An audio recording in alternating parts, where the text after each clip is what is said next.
Grandes apostasías.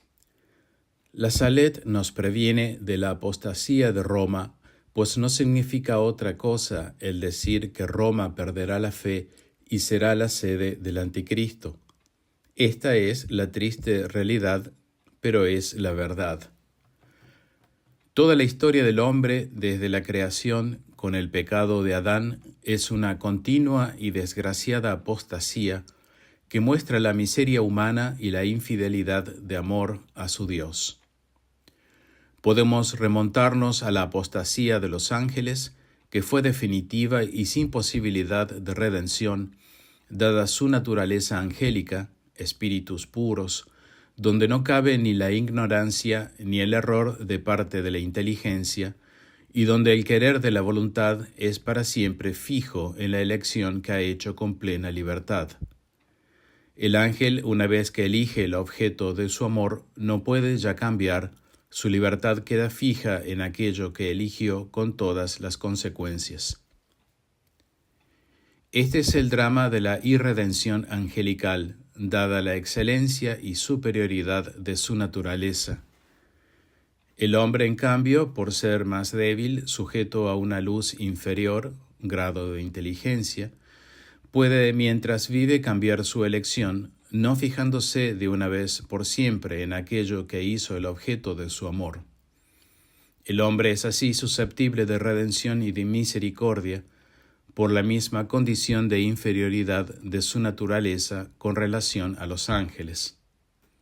Gracias a esta miseria pudo decir con razón San Agustín, «Oh feliz culpa», cosa que un ángel jamás podría decir. Con la creación del primer hombre, Dios hace su primera revelación al hombre, revelación primitiva. Adán peca y toda su descendencia cae en la mancha del pecado original. Con la infidelidad de los pueblos primitivos a la revelación primitiva surge el paganismo, primera y gran apostasía. Dios escoge un pueblo para volverlo suyo como testimonio y testigo de sí. Se produce la segunda revelación hecha a Moisés. Pero la infidelidad del pueblo judío en su tenacidad y dureza de corazón rechazó la ley, y como consecuencia de su apostasía a esta segunda revelación hecha a los hombres, surge el judaísmo. Dios hace su tercera y última revelación a través de su Verbo encarnado. Revelación de la gracia, del amor, su evangelio, y comienzan una serie de continuas apostasías dentro de la misma Iglesia fundada por Cristo nuestro Señor. Tenemos así la triste historia de las herejías y cismas dentro de los fieles. Vemos caer uno por uno los distintos patriarcados que constituían la Iglesia por todo el mundo. Todos los patriarcados de Oriente fueron cayendo uno tras otro en la herejía y el cisma. Prueba de ello nos la da el padre Nicolás Liesel en su estudio sobre las liturgias de la Iglesia Oriental. Cuando en el siglo V se declaró la herejía monofisista, en Cristo una sola naturaleza, cayeron en ella los dos patriarcados de Antioquía y Alejandría, tanto que desde entonces quedaron solo restos lamentables. El monofisismo había triunfado en estos países, con excepción del Patriarcado de Jerusalén, fundándose así la Iglesia Jacobita siria y la copta en Egipto. Los cristianos que permanecieron fieles a la fe tradicional recibieron de los monofisistas el despectivo apodo de melquitas, o sea, cesareos, porque en calidad de griegos y grecófilos se mantuvieron junto al emperador, que en sirio es Malcá. En el Líbano se separaron los maronitas, y para colmo de males, los melquitas, fieles a Bizancio, fueron arrastrados en el siglo XI al cisma de la Iglesia griega. Así subsisten hoy tres patriarcados cismáticos: Alejandría, Antioquía y Jerusalén, que se llaman no melquitas, según el antiguo nombre, sino ortodoxos, esto es, los auténticos creyentes, como antiguamente se llamaban las iglesias católicas del Oriente desde el siglo XI, para contradistinguirse de las iglesias caídas en el monofisismo. La actividad unionista de los católicos entre los melquitas empezó en el siglo XVII. Sobre todo en Alepo y Damasco tornaron muchos a la unidad católica. También en Egipto se formaron comunidades católicas entre melquitas emigrados de Siria. En el año 1701 se hicieron católicos 2 obispos en secreto. Los católicos melquitas de Damasco eligieron en 1724 como patriarca, con el nombre de Cirilo VI, al obispo Serafín Tomás. El patriarca melquita católico tiene su sede en Damasco y ostenta el título de patriarca de Antioquía, Alejandría, Jerusalén y todo Oriente. Se ve entonces cómo el Oriente católico cayó en la herejía y el cisma con sus patriarcados, si bien siempre hubo una minoría perseguida y oprimida que permaneció fiel a la Iglesia, y últimamente volvieron algunos del error como los melquitas católicos, quedando los ortodoxos aún en su error. Solo quedó en pie Occidente, Roma, aunque flagelados por las herejías y el cisma, pero Roma y todo el patriarcado occidental, que del Papa depende, se mantuvo firme en la fe. Pero tenía que caer por un misterio de verdadera iniquidad. Esto es lo que la Salet nos viene a señalar junto con Fátima. La apostasía de Roma, que de pagana pasó a cristiana por la fe, volverá a su antigua condición por la pérdida de la fe, convirtiéndose en la sede del anticristo. Esta es la esencia de la profecía de la Salet. Por esto, Roma pagana desaparecerá, tal como dice Nuestra Señora de la Salet. San Roberto Bellarmino viene a confirmar lo mismo. Varios autores, entre ellos San Roberto Bellarmino, dice Straubinger en su comentario, creen que en los últimos tiempos Roma volverá a desempeñar el mismo papel que en los tiempos de los emperadores. Nota 1 al Apocalipsis 17:1. Todo lo dicho sobre la gran ramera en el capítulo 17 del Apocalipsis concuerda con lo profetizado en la Salet sobre Roma.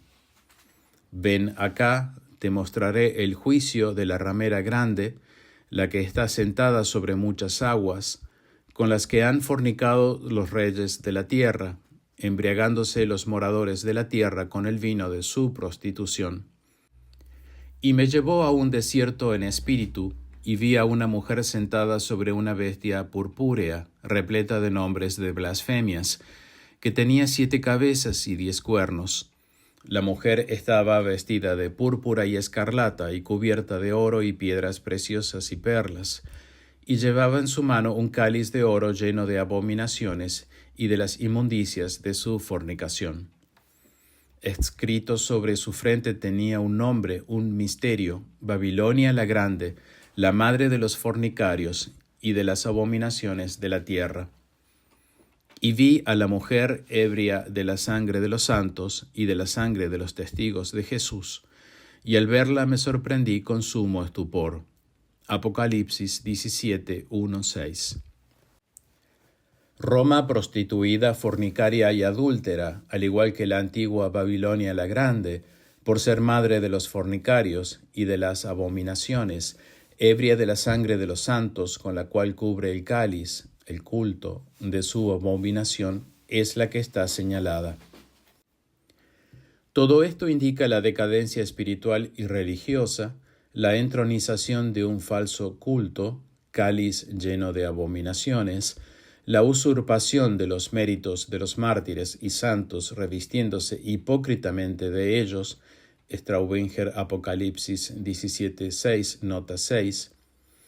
Esto señala el farisaísmo que con apariencias de piedad corrompe a la Iglesia y a la fornicación espiritual con los reyes de la tierra, es decir, a la que vive en infiel maridaje con el mundo, Santiago 4:4, olvidando su destino celestial y la fugacidad de su tránsito por la peregrinación de este siglo. Straubinger, Apocalipsis 2:14, nota 14.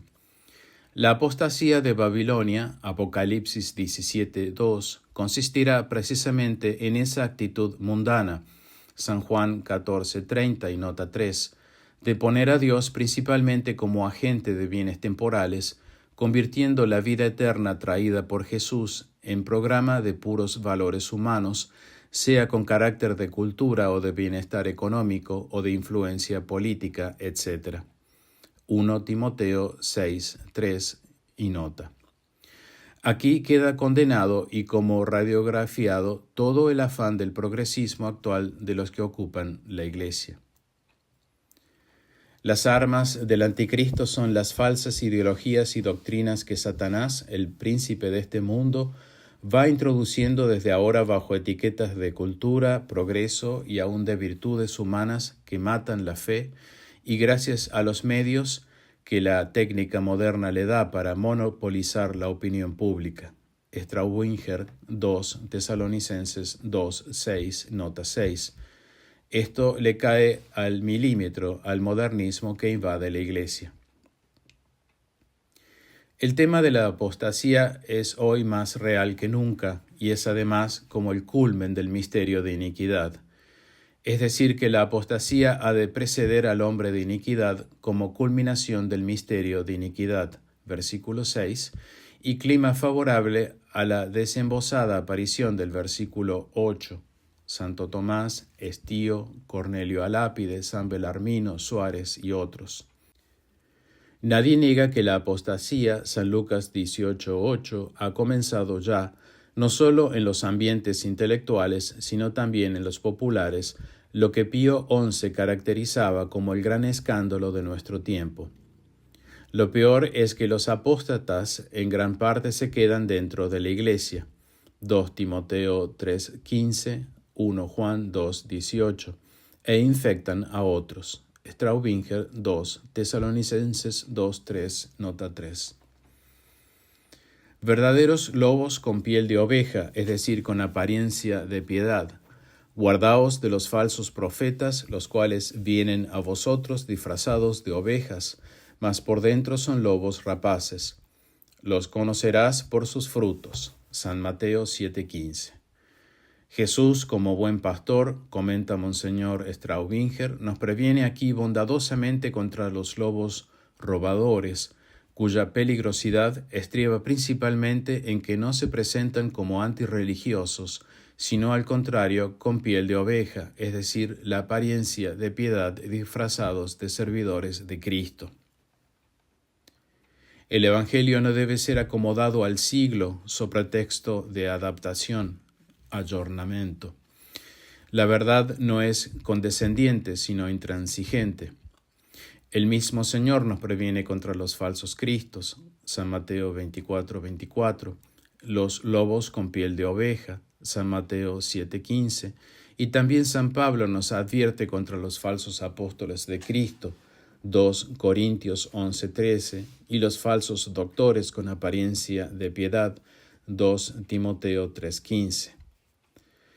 Es más, existe el permanente peligro de invertir la palabra de Dios, pues el orador sagrado, agrega San Jerónimo, está expuesto cada día al grave peligro de convertir por interpretación defectuosa el Evangelio de Cristo en el Evangelio del hombre.